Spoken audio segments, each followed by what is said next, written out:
ನಾವು ಪ್ರತಿಭಟನೆಯಲ್ಲಿ ಸೇರಿದ್ದೇವೆ. ಸಂವಿಧಾನ ವಿರೋಧಿ ಹೇಳಿಕೆಗಳನ್ನು ಕೊಟ್ಟ, ಸಂವಿಧಾನ ವಿರೋಧಿ ನಡವಳಿಕೆಯನ್ನು ಮಾಡ್ತಾ ಇರುವಂತಹ ಕಾಂಗ್ರೆಸ್ ಸರ್ಕಾರದ ವಿರುದ್ಧ ನಿರಂತರವಾಗಿ ಸರಣಿ ಪ್ರತಿಭಟನೆಗಳನ್ನು ನಮ್ಮ ಬಿಜೆಪಿ ಅನೇಕ ದಿನಗಳಿಂದ ಮಾಡಿಕೊಳ್ತಾ ಬರ್ತಾ ಇದೆ. ಸುಮಾರು ಒಂದೂವರೆ ತಿಂಗಳ ಹಿಂದೆ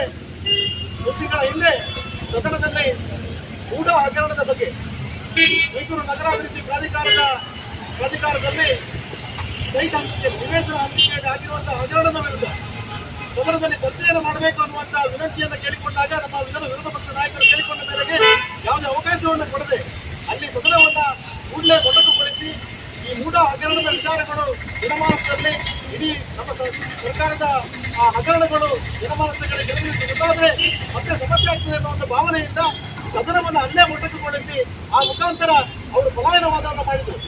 ಬಹುಶಃ ಅಲ್ಲಿ ಚರ್ಚೆಗಳಾಗ್ತಿದ್ರೆ ಒಂದು ನ್ಯಾಯವಲ್ಲ, ಕೂಡ ಹಗರಣದ ವಿಚಾರಗಳನ್ನ ವಿಮರ್ಶೆ ಮಾಡಲಿಕ್ಕೆ ಅವಕಾಶಗಳಿತ್ತು.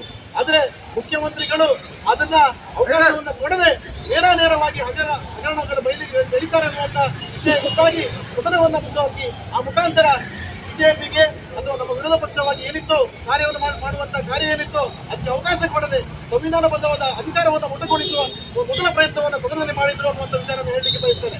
ಆ ಸಂದರ್ಭದಲ್ಲಿ ನೇರವಾಗಿ ಈ ಮಳೆಯ ಮಧ್ಯೆಯಲ್ಲಿ ಕೂಡ ಭಾರತೀಯ ಜನತಾ ಪಾರ್ಟಿಯ ಕಾರ್ಯಕರ್ತರು ಇವತ್ತು ಅನಿವಾರ್ಯವಾಗಿ ರಸ್ತೆಗಿಳಿದು ಹೋರಾಟ ಮಾಡುವಂತಹ ಸ್ಥಿತಿಯನ್ನು ನಿರ್ಮಾಣ ಮಾಡಿರ್ತಕ್ಕಂಥ ಕಾಂಗ್ರೆಸ್ಗೆ ಇವತ್ತು ಅರ್ಥ ಮಾಡಿಕೊಳ್ಬೇಕು. ನಿನ್ನೆ ದಿವಸ ಕಾಂಗ್ರೆಸ್ಗಳು ಇಲ್ಲಿ ಪ್ರತಿಭಟನೆ ಮಾಡಿದ್ರು.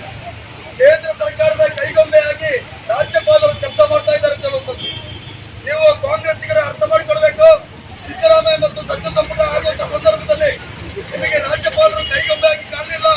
ನಿಮಗೆ ರಾಜ್ಯಪಾಲರ ಮೂಲಕ ಪ್ರಮಾಣವನ್ನು ಸ್ವೀಕಾರ ಮಾಡಿ ಕೂತಿದ್ದೀರಿ ಹೊತ್ತು ಆಗ ಮಾತ್ರ ನಿಮಗೆ ಗೌರವ ಇತ್ತು ರಾಜ್ಯಪಾಲರ ಮೇಲೆ. ನಿಮಗೆ ಈಗ ಮಾತ್ರ ರಾಜ್ಯಪಾಲರು ಏನು ಕಾನೂನಾತ್ಮಕ ವಿಚಾರದಲ್ಲಿ ಇವತ್ತು ಏನು ರಾಜ್ಯಸೂಚನೆಗೆ ಕೊಟ್ಟಿದ್ದಾರೆ ಇದು ಸರಿಯಾದಂತ ರೀತಿಯಲ್ಲಿ ಮಾಡುವಂತ ಸಂದರ್ಭದಲ್ಲಿ ನಿಮ್ಮ ಕುರ್ಚಿಗಳಿಗೆ ನಿಮ್ಮ ಸ್ಥಾನಮಾನಗಳಿಗೆ ತೊಂದರೆ ಆಗ್ತದೆ ಅಂತ ಹೇಳುವಂತ ಸಂದರ್ಭದಲ್ಲಿ ಮಾತ್ರ ಇವತ್ತು ರಾಜ್ಯಪಾಲರ ಮೇಲೆ ಹೇರಿಕೆಯನ್ನು ಮಾಡ್ತಾ ಇದ್ದೀರಿ. ಐವಂಟಿ ಯೋಜನೆ ಎಚ್ಚರಿಕೆ ಇರಲಿ. ನೀವು ದಕ್ಷಿಣ ಕನ್ನಡ ಜಿಲ್ಲೆಯ ಒಂದು 10 ವರ್ಷ 15 ವರ್ಷ ಹಿಂದಿನ ಒಂದು ಪುಸ್ತಕ ಚರಿತ್ರೆಯನ್ನು ನೋಡಿ ನಾವು ಶಾಂತಿ ಪ್ರಿಯರು ಸಂದರ್ಭ ಬಂದಾಗ ನಾವೆಲ್ಲರೂ ಕೂಡ ಎದ್ದು ರಸ್ತೆಯಲ್ಲಿ ಹಿಡಿದು ಹೋರಾಟ ಮಾಡುವಂತ ಸ್ಥಿತಿ ಇದೆ. ನಾವು ಯಾವುದೇ ಕಾನೂನಾತ್ಮಕ ವಿಚಾರಕ್ಕೆ ಪರಿಸ್ಥಿತಿ ಸಂದರ್ಭದಲ್ಲಿ ಜೈಲಿಗೆ ಹೋಗಿ ಪಕ್ಷ ಬೆಳೆದು ಬಂದಿರತಕ್ಕಂಥ ಬಿಜೆಪಿ ಅದೇ ಕಾರ್ಯಕರ್ತರು ಇವತ್ತು ನಾವಿದ್ದೇವೆ. ಇವತ್ತು ಹೋರಾಟವಾಗಿರ್ತಕ್ಕಂಥ ಭಾರತೀಯ ಜನತಾ ಪಾರ್ಟಿ ದೇಶದಲ್ಲಿ ಆಡಳಿತ ಮಾಡ್ತಾ ಇದೆ.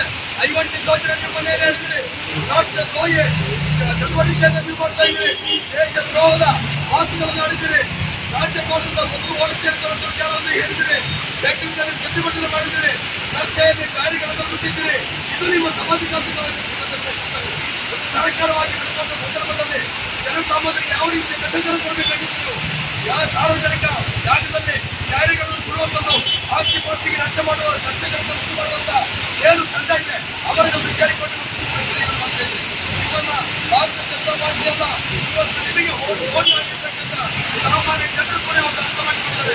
ಪ್ರತಿಯೊಬ್ಬರ ಮನೆಯಲ್ಲಿ ಮಾಧ್ಯಮವಿದೆ, ಮಾಧ್ಯಮ ಅರಿತುಕೊಂಡಿದೆ. ನಿಮ್ಮನ್ನು ಕಿತ್ತೋಗಿ ಬರಕ್ಕೆ ಭಾರತೀಯ ಜನತಾ ಪಾರ್ಟಿ ಬಂದರೆ ನಾವು ರಸ್ತೆಗಿಳಿದು ಹೋರಾಟ ಮಾಡ್ಕೊಳ್ತೇವೆ.